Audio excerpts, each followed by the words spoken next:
우리는 아이들이 자유롭게 학교에 다니고 친구들과 놀지만 북한에서 13살 소녀는 3년간 특수훈련을 받으며 다른 사람의 얼굴로 살아야 했습니다. 우리는 사고로 다쳐도 병원에서 치료받지만 그 소녀는 얼굴에 난 작은 상처 하나 때문에 가족 모두가 죽음의 위협을 받았습니다. 대타 역할이 끝난 아이들이 어떻게 되는지 지금부터 그 이야기를 들려드리겠습니다. 구독과 좋아요로 응원해 주시면 감사하겠습니다. 저는 평양의 한 간부 가정에서 태어났습니다. 아버지는 노동당에서 일했고 어머니는 인민학교 교원이었죠. 북한에서는 비교적 높은 계층에 속했습니다. 우리 가족은 평양 사람들 중에서도 잘 사는 편이었습니다. 배급도 제때 나왔고 아파트는 비교적 좋은 지역에 있었습니다. 전기도 하루에 서너 시간씩은 들어왔으니까요. 물론 지방 사람들에 비하면 천국 같은 생활이었죠. 어릴 때 저는 행복했습니다. 아니, 행복하다고 믿었습니다. 다른 세상을 몰랐으니까요. 매일 아침 학교에 가면 수령님의 초상화 앞에서 경례했고 주체사상을 배웠고 혁명가요를 불렀습니다. 그게 당연한 일상이었습니다. 위대하신 수령님의 은덕으로 우리는 행복합니다. 선생님이 그렇게 가르쳤고 우리는 그렇게 믿었습니다. 의심할 이유가 없었죠. 외부 세계를 전혀 몰랐으니까요. 2021년 제가 10살이 되던 해였습니다. 그날은 토요일 오후였습니다. 어머니와 함께 집에서 TV를 보고 있었는데 갑자기 초인종이 울렸습니다. 누구세요?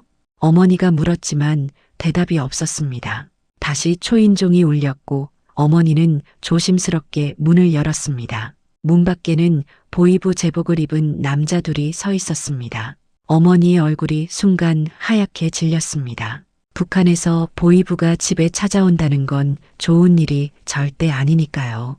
동무딸이 이 아이입니까?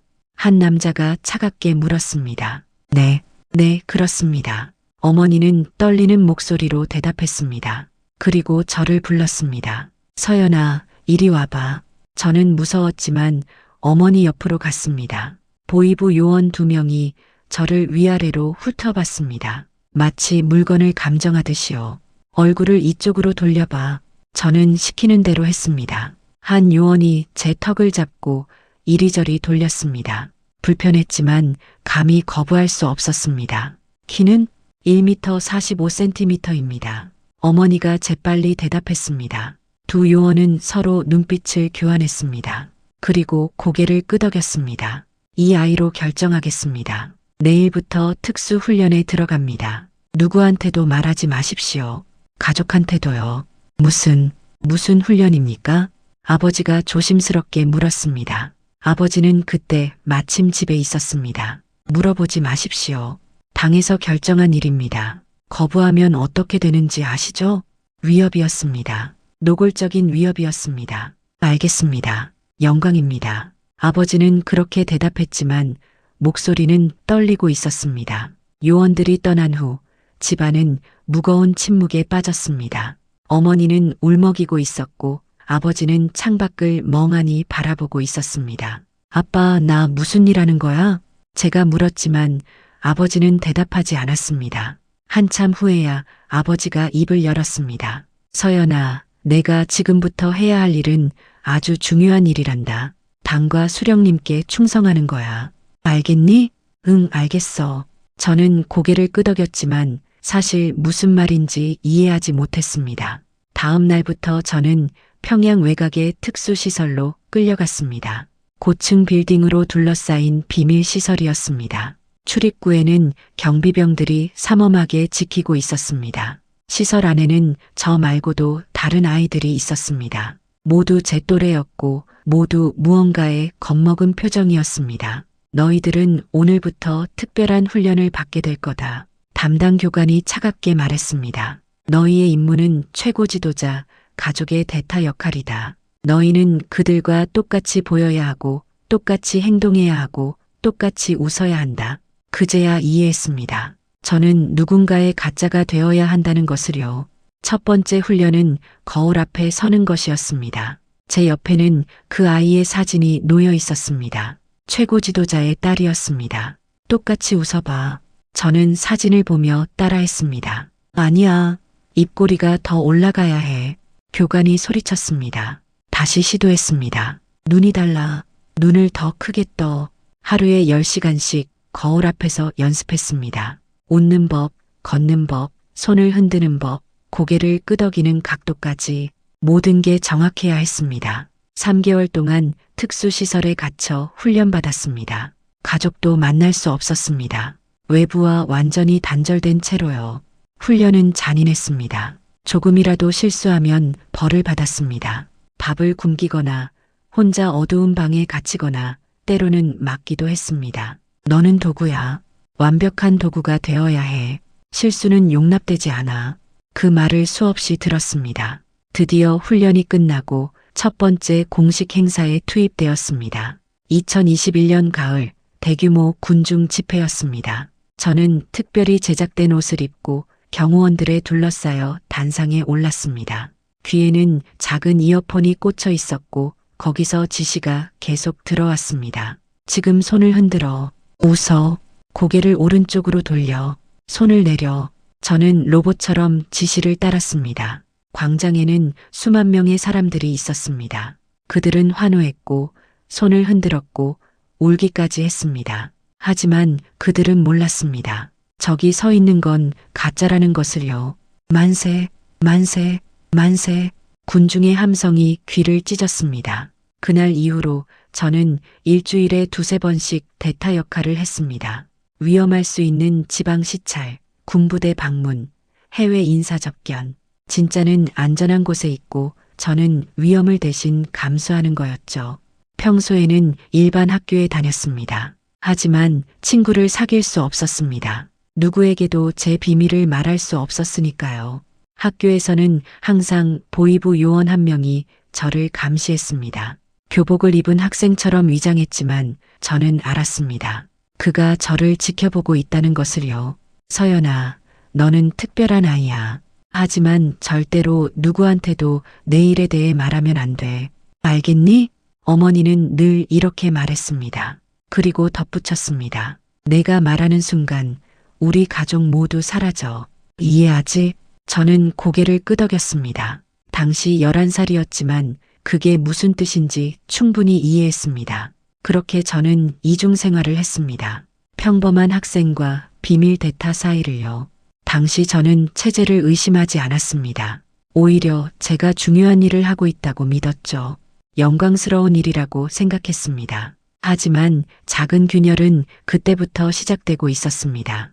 2024년 3월 15일 그날을 저는 평생 잊지 못할 겁니다. 제 인생이 완전히 바뀐 날이었으니까요. 그날 아침 저는 평소처럼 보위부로부터 연락을 받았습니다. 오늘 오후 2시 평양 외곽 공장 시찰 준비하고 대기. 짧고 명령적인 톤이었습니다. 저는 익숙하게 대답했습니다. 알겠습니다. 정오에 차가 왔습니다. 검은색 승용차였고 경호원 2명이 함께 탔습니다. 저는 뒷좌석에 앉았고 차는 평양 외곽으로 향했습니다. 차 안에서 담당 요원이 오늘의 일정을 설명했습니다. 기계 공장 시찰이다. 동선은 간단해. 입구로 들어가서 조립 라인 따라 걷고 노동자들 만나고 사진 찍고 나오면 끝이야. 기계는 작동하나요? 제가 물었습니다. 예전에 한번 오작동하는 기계 때문에 놀란 적이 있었거든요. 당연하지. 오늘은 특별히 신형 기계 시연도 있어. 그런데 조심해. 가까이 가지 마. 알겠습니다. 공장에 도착했습니다. 붉은 현수막에 인민경제 발전을 위하여라는 구호가 쓰여 있었습니다. 공장 입구에는 수십 명의 노동자들이 줄지어 서서 저를 기다리고 있었습니다. 저는 차에서 내렸습니다. 준비된 옷으로 갈아입고 헤어스타일을 다시 정돈했습니다. 거울로 마지막 확인을 하고 완벽하다고 판단되면 그때 공식적으로 등장하는 거였습니다. 좋아, 나가. 담당자의 신호와 함께 저는 공장 입구로 걸어갔습니다. 만세, 만세. 노동자들이 환호했습니다. 저는 연습한 대로 손을 흔들고 미소 지었습니다. 공장장이 앞으로 나와 저를 안내했습니다. 이쪽으로 오십시오. 먼저 조립 라인을 보여드리겠습니다. 공장 안은 시끄러웠습니다.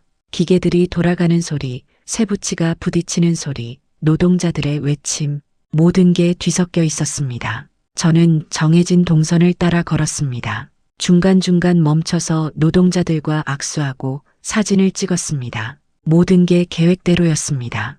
이제 신형 기계를 보여드리겠습니다. 공장장이 저를 큰 기계 앞으로 안내했습니다. 그 기계는 방금 중국에서 수입했다고 했습니다. 작동하는 모습을 보여드리겠습니다. 공장장이 버튼을 눌렀습니다. 기계가 돌아가기 시작했습니다. 이어폰에서 담당자의 목소리가 들렸습니다. 잠깐만 서서 봐. 사진 찍을 거야. 저는 기계로부터 2m 정도 떨어진 곳에 섰습니다. 사진 기자가 카메라를 들었습니다. 그런데 그 순간이었습니다. 갑자기 현장 책임자가 뛰어왔습니다. 더 가까이 가야 합니다. 사진에 기계가 제대로 안 나옵니다. 거기 가까이 가면 안 돼. 이어폰에서 담당자가 다급하게 말했지만 현장 책임자는 듣지 못했습니다. 빨리요. 더 가까이. 주변 사람들이 저를 밀었습니다. 저는 기계 쪽으로 한 발짝, 두 발짝 다가갔습니다. 안 돼. 거기서 멈춰. 이어폰에서 비명 같은 소리가 들렸지만 이미 늦었습니다. 쾅! 기계 안에서 무언가 폭발하는 소리가 났습니다. 갑자기 기계 부품 하나가 튀어나왔습니다. 날카로운 금속 파편이었습니다. 그게 제 얼굴을 향해 날아왔습니다. 아! 비명을 지르며 저는 본능적으로 고개를 돌렸습니다. 하지만 피할 수 없었습니다. 쓱! 파편이 제 오른쪽 볼을 스쳤습니다. 뜨거운 통증이 느껴졌고 따뜻한 액체가 흘러내렸습니다. 피었습니다. 큰일 났다. 얼굴에 상처가. 경호원들이 저를 둘러쌌습니다. 누군가 제 얼굴을 천으로 막았습니다. 빨리, 차로, 빨리.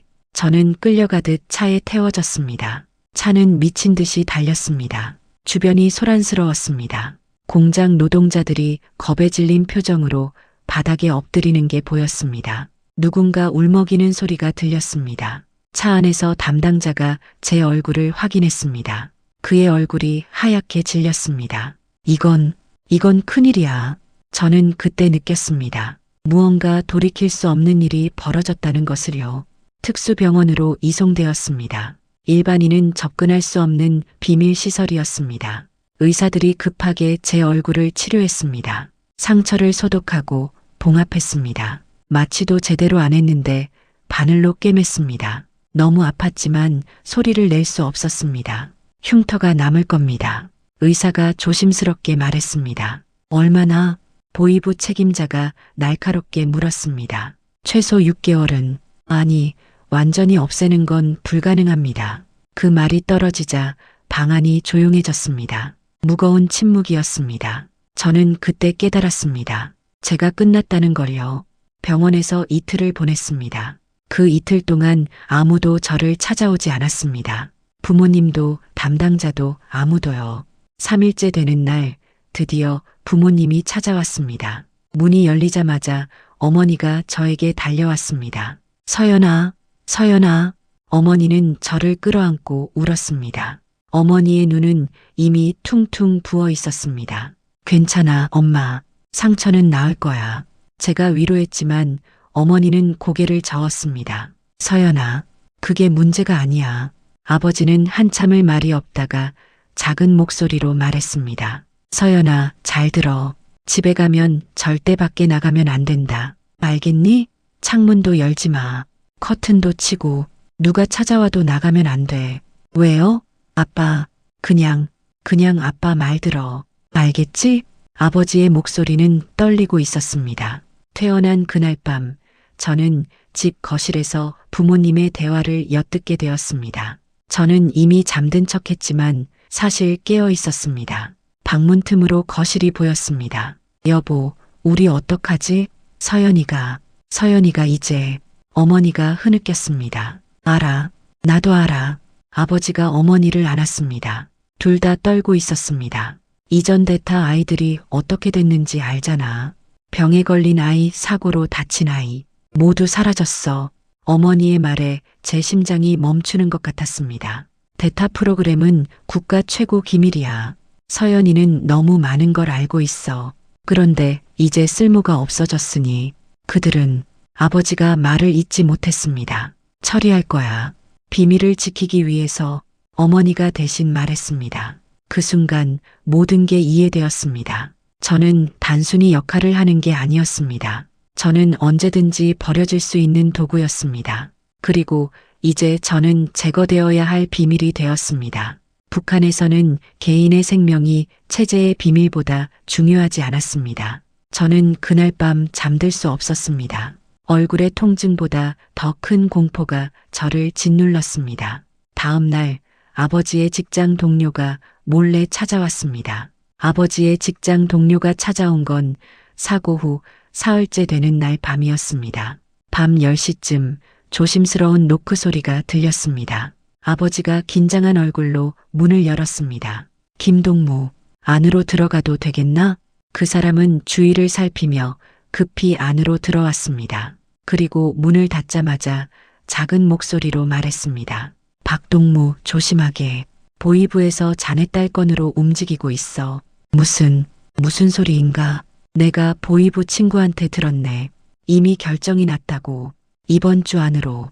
그 사람은 말을 끝맺지 않았습니다. 하지만 무슨 뜻인지 모두 알았습니다. 확실한 정보인가? 확실해. 그 친구가 거짓말할 이유가 없어. 빨라야 할 거야. 김동무는 더 이상 말하지 않고 떠났습니다. 너무 오래 있으면 감시당할 수 있으니까요. 문이 닫히고 집안은 침묵에 빠졌습니다. 아버지는 한참을 벽을 바라보고 서 있었습니다. 어머니는 손으로 입을 막고 흐느꼈습니다. 저는 방에서 나왔습니다. 아빠, 나 들었어. 아버지가 저를 바라봤습니다. 아버지의 눈에는 눈물이 고여 있었습니다. 평생 울지 않던 아버지가요. 서연아, 괜찮아 아빠. 나 알아. 내가 어떻게 되는지. 13살이었지만 저는 모든 걸 이해했습니다. 그날 밤 우리 가족은 처음으로 솔직하게 이야기했습니다.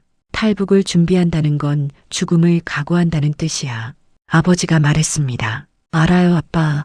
잡히면 어떻게 되는지도 아니? 공개 처형, 정치범 수용소, 3대 멸족. 제가 차분하게 대답했습니다. 북한에서는 어린아이도 다 아는 이야기였으니까요. 하지만 남아있어도 어차피.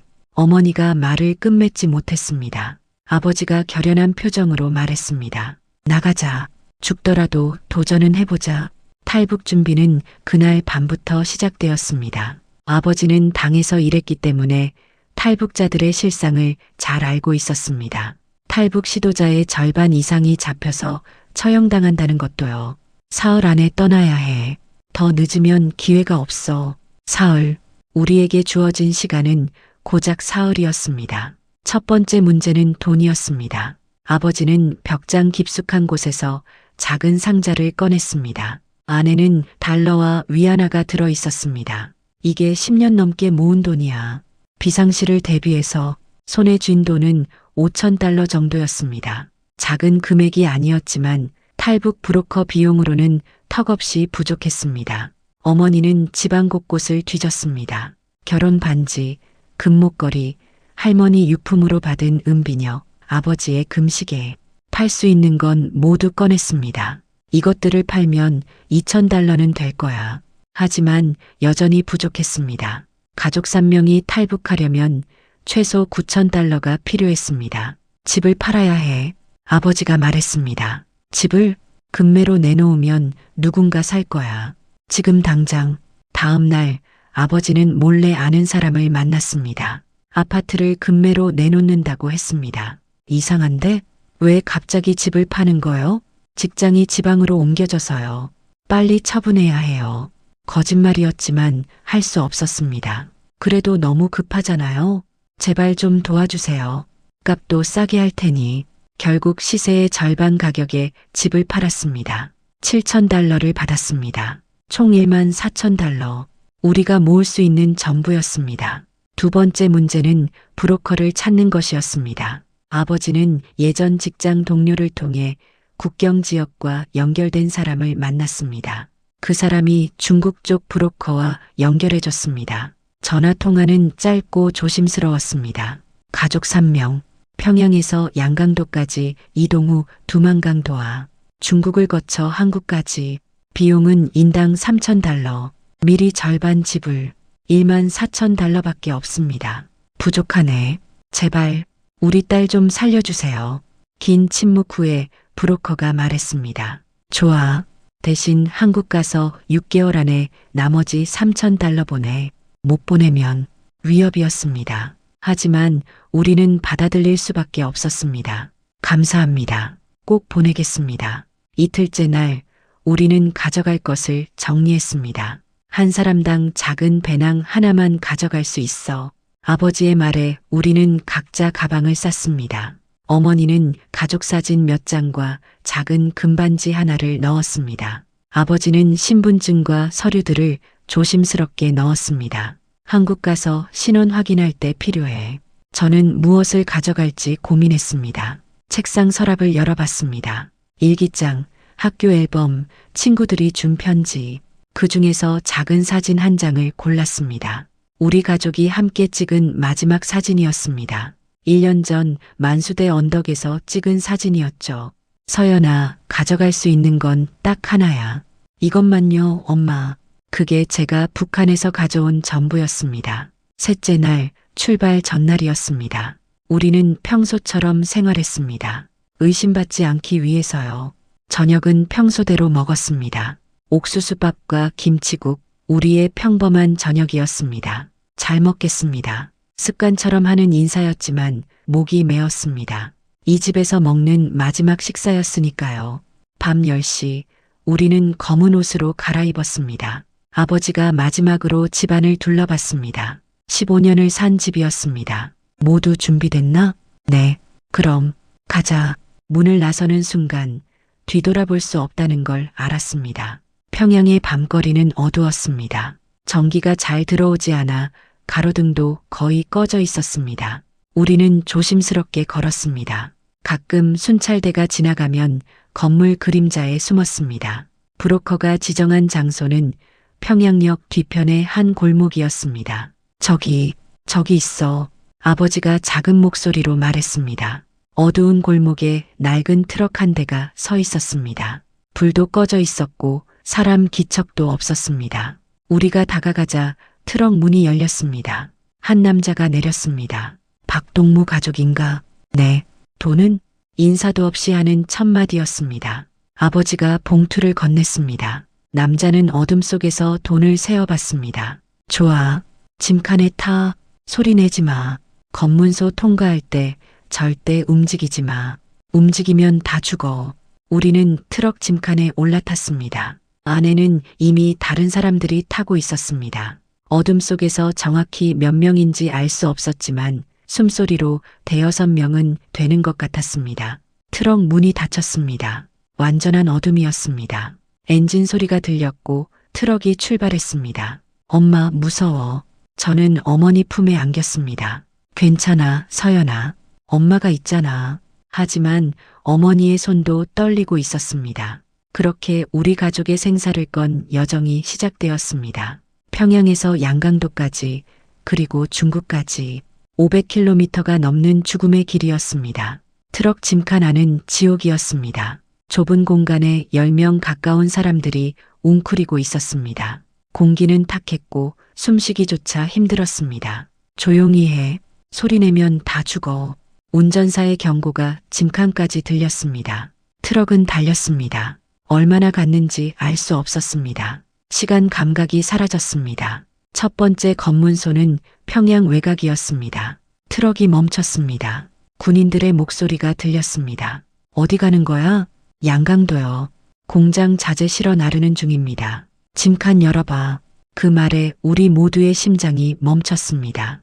발소리가 가까워졌습니다. 짐칸 문을 여는 소리가 났습니다. 우리는 자재 더미 아래 숨어 있었습니다. 움직일 수도 없었습니다. 손전등 불빛이 짐칸을 훑었습니다. 뭐 이렇게 많아? 급히 가야 해서요. 공장에서 기다리고 있어요. 긴 침묵이었습니다. 저는 숨도 제대로 쉴 수 없었습니다. 좋아가. 드디어 허락이 떨어졌습니다. 문이 닫혔고 트럭은 다시 출발했습니다. 우리는 한숨을 돌렸습니다. 하지만 이건 시작에 불과했습니다. 두 번째 검문소에서는 더 위험했습니다. 전부 내려 군인이 명령했습니다. 운전사와 조수가 내렸습니다. 그리고 군인들이 짐칸을 완전히 열었습니다. 자재를 다 내려 군인들이 자재를 하나씩 내리기 시작했습니다. 우리는 더 깊숙이 숨었습니다. 자재 뒤쪽 트럭의 가장 안쪽 구석에요. 이거 다 필요해? 네, 전부 필요합니다. 시간 오래 걸리겠네. 그때 운전사가 무언가를 건넸습니다. 뇌물이었습니다. 수고하십니다. 군인이 돈을 주머니에 넣었습니다. 됐어. 그냥 가. 우리는 또 한 번 살았습니다. 트럭은 이틀 동안 달렸습니다. 먹을 것도 마실 것도 거의 없었습니다. 하루에 한 번씩 잠깐 차를 세워 볼일을 보게 해줬지만 그것도 몇 분이 전부였습니다. 함께 탄 사람들 중 한 명은 중년 남자였습니다. 기침을 심하게 했습니다. 조용히 해.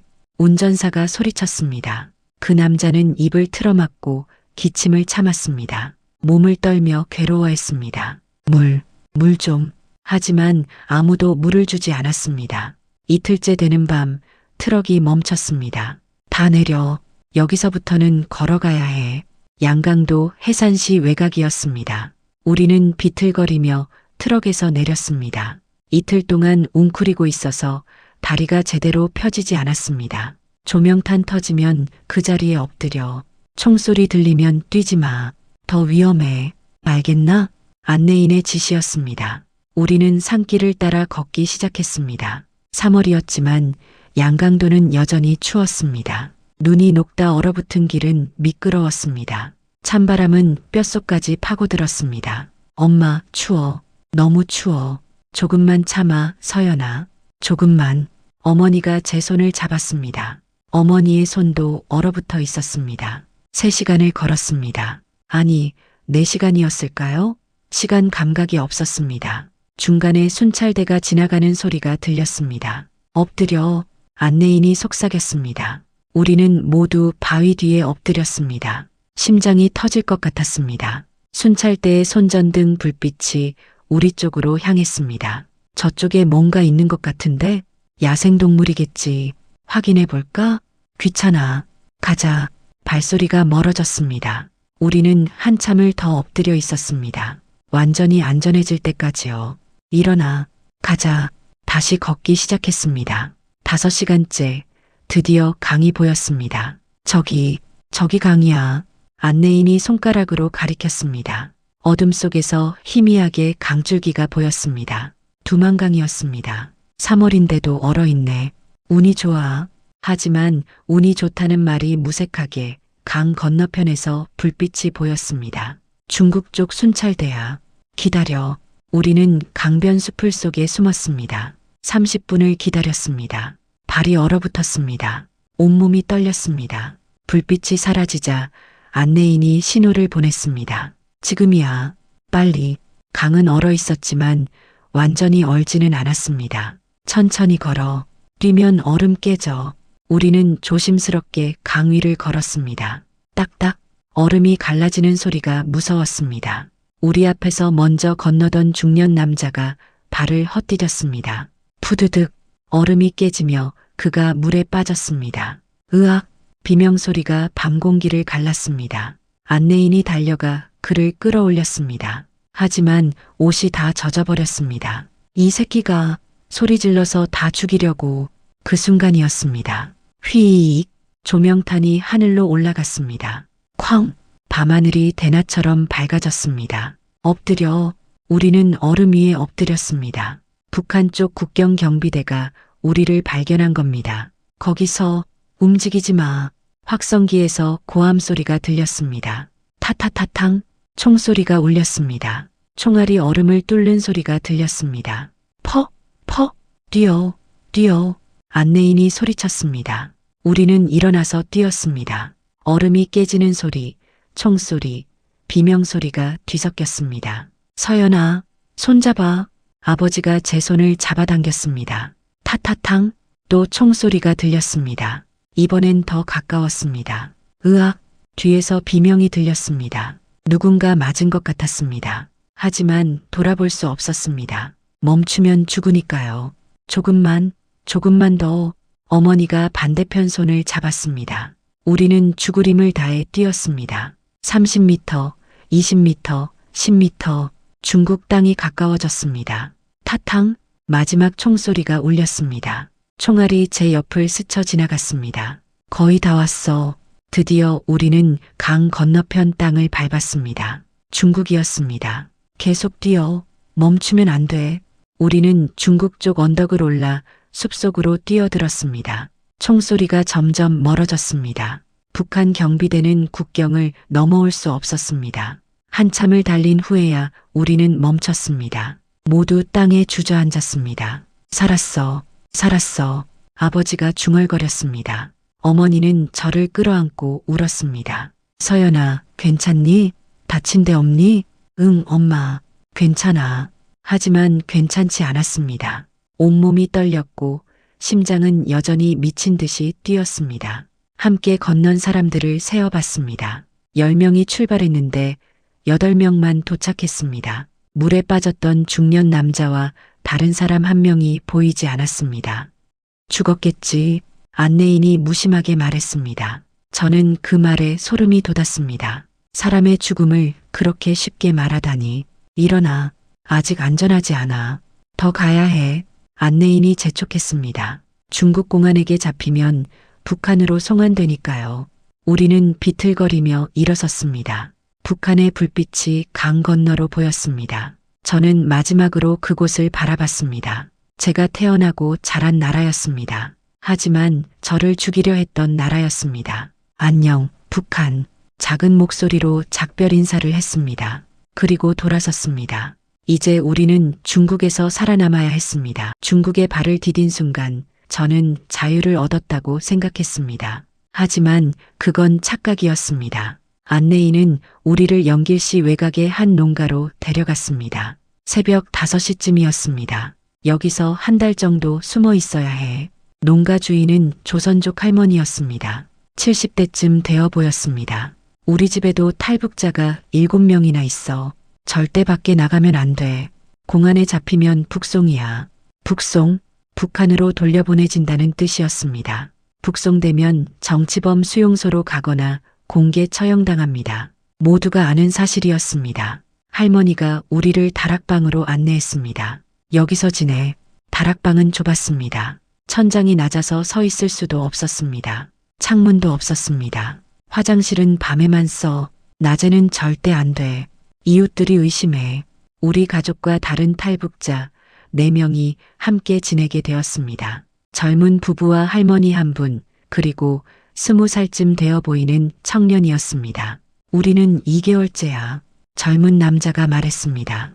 2개월이나요? 브로커가 계속 기다리라고만 해. 돈도 더 내라고 하고. 절망적인 이야기였습니다. 낮에는 절대 소리를 내면 안 됐습니다. 숨죽이고 지내야 했습니다. 밤에만 조용히 움직일 수 있었습니다. 서연아, 참아야 해. 조금만 더 참으면 한국에 갈 수 있어. 어머니는 그렇게 말했지만 언제 갈 수 있는지 아무도 몰랐습니다. 일주일이 지나고 브로커가 왔습니다. 한국까지 가려면 추가 비용이 필요해. 뭐라고요?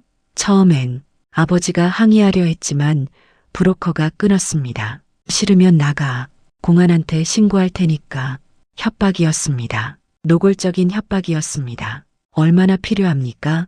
인당 $2,000. 가족 3명이니까 $6,000. 그렇게 많은 돈이 어디 있습니까? 이미 다 썼어요. 그럼 일해서 벌어. 브로커는 냉정했습니다. 공장 일자리 있어. 중국인 절반 임금이지만 선택의 여지가 없었습니다. 아버지는 불법 체류자 신분으로 중국 공장에서 일하기 시작했습니다. 하루 12시간씩 일하고 받는 돈은 하루에 10위안, 한국 돈으로 2,000원도 안 됐습니다. 한 달에 300위안, $6,000 모으려면 아버지는 계산해보고 절망했습니다.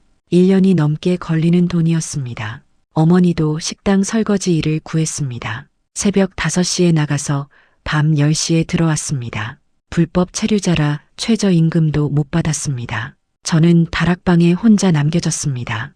13살 아이가 하루 종일 어두운 방에 갇혀 있어야 했습니다. 무서워, 엄마. 하지만 울 수도 없었습니다. 소리내면 안 되니까요. 다락방에는 작은 틈이 있었습니다. 거기로 밖이 조금 보였습니다. 중국 아이들이 학교 가는 모습이 보였습니다. 웃으며 뛰어가는 모습이요. 저도 학교에 가고 싶었습니다. 친구들과 놀고 싶었습니다. 하지만 저는 나갈 수 없었습니다. 잡히면 북한으로 돌려보내질 테니까요. 한 달이 지나고 2달이 지났습니다. 브로커는 계속 핑계를 댔습니다. 지금은 단속이 심해서 안 돼. 조금만 더 기다려. 언제까지요? 모르지. 상황 봐서. 우리와 함께 있던 젊은 부부 중 남편이 참다 못해 혼자 나갔습니다. 더는 못 기다려. 나 다른 방법 찾을 거야. 아내가 말렸지만 소용없었습니다. 당신은 여기 있어. 내가 먼저 길 찾아올게. 그가 떠난 지 일주일 후 소식이 들렸습니다. 공안에 잡혔대. 북송됐다고 해. 아내는 울부짖었습니다. 안 돼. 안 돼. 할머니가 입을 막았습니다. 조용히 해. 이웃들 들어. 그날 밤 그 아내는 계속 울었습니다. 소리 없이 어깨를 떨며. 저는 그 모습을 보며 더욱 무서워졌습니다. 석 달째 되던 어느 날 중국 공안에 단속이 있었습니다. 탈북자 숨겨주는 집 있다는 제보 받았다. 우리는 다락 천장 틈새에 숨었습니다. 숨도 제대로 쉴 수 없는 좁은 공간이었습니다. 온몸이 비틀렸습니다. 공안들이 집을 뒤졌습니다. 할머니 혼자 사나? 네, 혼자 살아요. 이상한데 밥솥이 너무 크잖아. 손자들이 가끔 와요. 음식이 너무 많은데 나이 들어서 많이 해놔야 편해요. 공안들이 다락까지 올라왔습니다. 발소리가 바로 위에서 들렸습니다. 저는 숨을 참았습니다. 심장 소리가 너무 커서 들린 것 같았습니다. 여기는 집만 있네. 됐어, 가자. 다행히 우리가 숨은 곳은 발견하지 못했습니다. 하지만 그날 이후 우리는 더욱 조심해야 했습니다. 석 달째 브로커가 다시 왔습니다. 드디어 길이 뚫렸어. 다음 주에 남쪽으로 출발할 거야. 남쪽이라는 건 동남아시아를 거쳐 한국으로 가는 경로였습니다. 정말입니까? 응. 근데 비용이 더 올랐어. 또 돈 이야기였습니다. 국경 통과 비용이 인당 3,000달러야. 뭐라고요? 아버지가 소리쳤습니다. 조용히 해. 이웃들 들어. 브로커가 경고했습니다. 우리 3개월 동안 번 돈이 1,000달러도 안 됩니다. 9,000달러를 어떻게 구합니까? 그건 내 알 바 아니야. 제발 우리 딸 좀 살려주세요. 아버지가 브로커 앞에 무릎을 꿇었습니다. 저는 그런 아버지를 처음 봤습니다. 평생 당에서 일하며 자존심 강하게 살던 아버지가 무릎을 꿇고 있었습니다. 브로커는 한참을 생각하더니 말했습니다. 좋아. 5,000달러만 내. 대신 한국 가서 6개월 안에 나머지 4,000달러 보내. 못 보내면 알지? 위협적인 눈빛이었습니다. 알겠습니다. 꼭 갚겠습니다. 아버지와 어머니가 석 달 동안 번 돈과 남은 돈을 모두 합쳤습니다. 정확히 5,000달러였습니다. 이게 전부입니다. 좋아. 사이로 여기로 차 보낼 거야. 준비해. 드디어 우리는 중국을 떠날 수 있게 되었습니다. 하지만 기쁘지만은 않았습니다. 또 다른 험난한 여정이 기다리고 있었으니까요.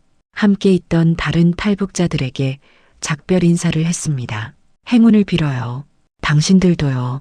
남편을 잃은 젊은 여자가 저를 안아줬습니다. 서연아, 한국 가면 행복하게 살아.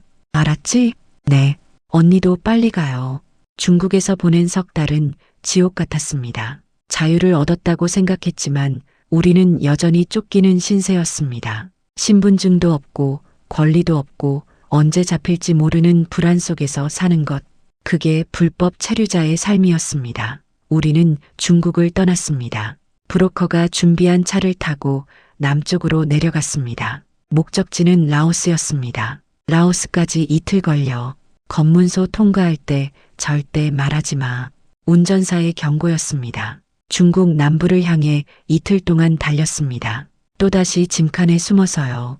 광시성을 거쳐 운남성으로 향했습니다. 검문소를 통과할 때마다 심장이 멎는 것 같았습니다. 이번엔 마지막이야. 여기만 넘으면 라오스야. 중국 마이너스 라오스 국경이었습니다. 밤에 산길을 따라 걸어서 넘었습니다. 3시간을 걸었습니다. 드디어 라오스에 도착했습니다. 여기서부터는 좀 나아. 단속이 덜해.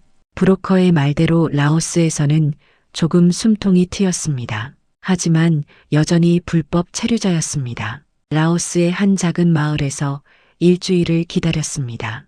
태국으로 넘어갈 준비하는 중이야. 하지만 일주일이 지나도 소식이 없었습니다. 2주일째 되던 날 브로커가 난처한 표정으로 왔습니다. 문제가 생겼어. 무슨 문제요? 태국 국경이 봉쇄됐어. 탈북자들 때문에 단속이 강화됐대. 그럼 어떻게 해요? 다른 루트로 가야 해. 산을 넘어서. 산을 넘는다는 건 더 위험하다는 뜻이었습니다. 비용이 더 들어. 또 돈 이야기였습니다. 하지만 우리에겐 돈이 없었습니다. 한국 가서 갚을게요. 제발. 아버지가 애원했습니다. 알았어. 근데 꼭 갚아야 해. 안 그러면 한국에 있는 너희들 찾아갈 거야. 협박이었지만 받아들일 수밖에 없었습니다. 이틀 후 우리는 10명의 탈북자들과 함께 산을 넘기 시작했습니다. 안내인은 라오스 현지인이었습니다. 한국말을 전혀 못했습니다. 빨리. 그가 손짓으로 재촉했습니다. 산길은 가파르고 험했습니다. 13살인 저에게는 너무 힘든 길이었습니다. 아빠, 더는 못 가겠어. 다리가 풀렸습니다. 온몸에 힘이 없었습니다. 조금만 더 서연아. 아버지가 저를 업었습니다. 아버지도 지쳐 있었지만 저를 업고 산을 올랐습니다. 10시간을 걸었습니다. 중간에 한 번도 쉬지 못했습니다. 쉬면 안 돼. 날 밟기 전에 넘어야 해. 드디어 국경을 넘었습니다. 여기가 태국이야. 하지만 안전하지 않았습니다. 태국에 도착하자마자 경찰에 붙잡혔습니다. 불법 입국. 태국 경찰들이 우리를 둘러쌌습니다. 우리는 북한에서 왔습니다. 한국 대사관에 가고 싶습니다. 아버지가 영어로 말하려 했지만 태국 경찰은 이해하지 못했습니다. 우리는 태국 이민국 수용소로 끌려갔습니다. 수용소는 감옥이나 다름없었습니다. 좁은 방에 수십 명의 사람들이 갇혀 있었습니다. 탈북자들, 미얀마 난민들, 로힝야 족 사람들, 화장실도 제대로 없었습니다. 한쪽 구석에 구멍 하나가 전부였습니다. 음식은 하루에 2번 나왔습니다. 밥과 국 한 그릇씩이었습니다. 여기서 며칠 있다가 한국 대사관에 연락할 거야. 브로커가 그렇게 말했지만 며칠이 일주일이 되고 일주일이 2주일이 되었습니다. 언제 나갈 수 있어요? 아버지가 물어도 담당자는 모른다는 대답만 했습니다. 수용소 안에서는 하루 종일 할 일이 없었습니다. 저는 구석에 앉아서 창밖을 바라봤습니다. 철창 너머로 태국의 하늘이 보였습니다. 자유로운 하늘이었습니다. 하지만 저는 갇혀 있었습니다. 서연아, 곧 나갈 수 있을 거야. 어머니가 위로했지만 확신이 없었습니다. 한 달째 되던 날 드디어 한국 대사관 사람들이 왔습니다. 탈북자 맞으신가요? 한국말을 듣는 순간 눈물이 났습니다. 네, 맞습니다. 그들은 우리에게 여러 질문을 했습니다. 북한에서 살았던 곳, 탈북 경로, 가족관계, 북한에서의 신분, 모든 걸 자세히 물었습니다. 대타 역할을 했다고요?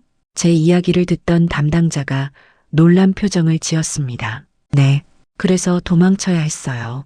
저는 모든 걸 설명했습니다. 얼굴에 난 상처, 처형 위협, 가족의 탈출. 이건 중요한 증언이 될 거예요. 한국 가면 조사에 협조해 주세요. 네, 알겠습니다. 이틀 후 우리는 드디어 수용소에서 나왔습니다. 한국 대사관이 우리를 보호해 준 겁니다. 이제 한국으로 갈 수 있습니다. 그 말을 듣는 순간 어머니가 울음을 터뜨렸습니다. 진짜 갈 수 있는 거예요? 네, 모레 비행기 탑니다. 4개월 만이었습니다. 평양에서 도망친 지 4개월 만에 드디어 한국에 갈 수 있게 된 거였습니다. 공항으로 가는 차 안에서 저는 창밖을 바라봤습니다. 태국의 거리는 자유로워 보였습니다. 사람들이 웃고 아이들이 뛰어놀고 차들이 자유롭게 다녔습니다. 서연아, 곧 한국에서도 저렇게 살 수 있어. 어머니가 제 손을 꼭 잡았습니다. 공항에 도착했습니다. 생전 처음 보는 큰 건물이었습니다. 북한에서는 상상도 못할 광경이었습니다. 여권 없이 특별 절차로 탑승하실 겁니다. 대사관 직원이 우리를 안내했습니다. 비행기에 올랐습니다. 처음 타보는 비행기였습니다. 좌석에 앉아 안전벨트를 매는데 손이 떨렸습니다. 엄마, 우리 정말 한국 가는 거 맞지? 그럼 서연아, 이제 진짜 끝났어. 비행기가 이륙했습니다. 창밖으로 태국이 멀어지는 게 보였습니다. 4시간의 비행이었습니다. 그 시간 동안 저는 눈을 붙이지 못했습니다. 너무 떨렸습니다. 기대와 불안이 뒤섞인 감정이었습니다. 곧 인천공항에 도착합니다. 기내 방송이 나왔습니다. 한국말이었습니다. 북한에서 쓰는 말과 비슷하지만 또 달랐습니다. 억양이 부드러웠습니다. 비행기가 착륙했습니다. 도착했습니다. 대한민국입니다. 그 말을 듣는 순간 아버지가 고개를 숙이고 조용히 울었습니다. 평생 눈물 보인 적 없던 아버지였는데 그날은 울었습니다. 우리는 비행기에서 내렸습니다. 공항 직원들이 우리를 맞이했습니다. 환영합니다. 대한민국에 오신 걸 환영합니다. 그 순간 저는 깨달았습니다. 우리가 드디어 자유를 찾았다는 것을요. 인천공항에 발을 디딘 순간을 저는 평생 잊지 못할 겁니다. 처음 한국 땅을 밟았을 때 다리가 후들거렸습니다. 진짜 여기가 자유로운 나라인지 꿈인지 현실인지 구분이 안 됐습니다. 공항 안은 너무나 밝았습니다. 북한에서는 볼 수 없던 불빛들이 가득했습니다. 사람들이 자유롭게 걸어 다녔습니다. 웃으며 전화하며 짐을 끌며 모든 게 자유로웠습니다. 이게 한국이야? 저는 믿을 수 없었습니다. 공항 직원들이 우리를 특별 통로로 안내했습니다. 탈북하시느라 고생 많으셨습니다. 그 말에 어머니가 울음을 터뜨렸습니다. 우리는 통일부 관계자들을 만났습니다. 이제부터 대한민국 국민으로 보호받게 됩니다. 대한민국 국민, 그 말이 실감나지 않았습니다. 먼저 건강검진을 받았습니다. 영양실조 상태네요. 당분간 영양제 드셔야 해요. 치아 상태도 안 좋아요. 치료가 필요합니다. 북한과 중국에서의 생활로 우리 가족 모두 몸이 많이 상해 있었습니다. 이틀 후 우리는 하나원으로 갔습니다. 탈북자들이 한국 사회에 적응하도록 돕는 교육시설이었습니다. 하나원에는 우리 같은 탈북자들이 100여 명 있었습니다. 여기서 석 개월 동안 교육받으실 겁니다. 석 개월 동안 한국 사회에 대해 배웠습니다. 한국어를 다시 배웠습니다. 북한에서 쓰던 말이 많이 달랐거든요. 동무가 아니라 친구라고 해야 해요. 연락이 아니라 연락이에요. 인민이 아니라 국민이죠. 처음엔 어색했습니다. 하지만 점점 익숙해졌습니다. 가장 놀라웠던 건 자유였습니다. 나가고 싶으면 나가도 돼요.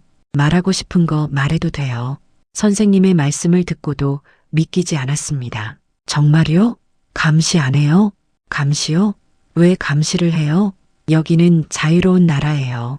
북한에서는 상상도 못할 일이었으니까요. 처음으로 스마트폰을 만졌습니다. 이걸로 뭐든지 할 수 있어요. 인터넷 검색도 하고 영상도 보고. 검열은 안 해요? 검열이요? 그런 거 없어요.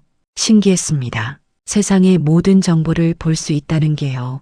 처음으로 유튜브를 봤습니다. 수많은 영상들이 있었습니다. 와, 이런 것도 볼 수 있어?